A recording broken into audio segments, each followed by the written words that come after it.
বাঙালির শ্রেষ্ঠ উৎসব দুর্গোৎসব। আর সেই দুর্গোৎসবে সকলের মুখে হাসি ফোটাতেই কিছু না কিছু প্রচেষ্টা করে আসছেন বিভিন্ন সমাজসেবী যুবক। সেই রকমই ছবি ধরা পড়ল বাঁকুড়া ভৈরবস্থান এলাকাতেই।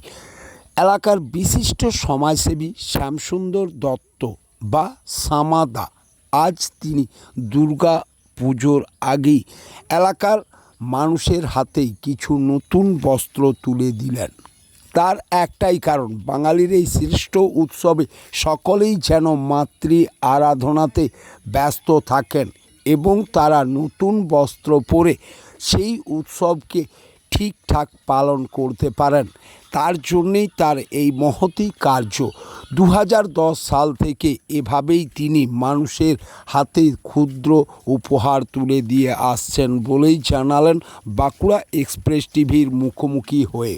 বাঁকুড়া কিছু গরিব মানুষ যারা পুজোর সময় আশা করে থাকে যে একটা নতুন শাড়ি অন্তত মায়ের পুজোয় পরার জন্য, প্রতিবারের নয়, আমি এই পঞ্চমের দিনেই যতটুকু আমার সাধ্য মতো আমি লোকে দেওয়ার চেষ্টা করি আর কি।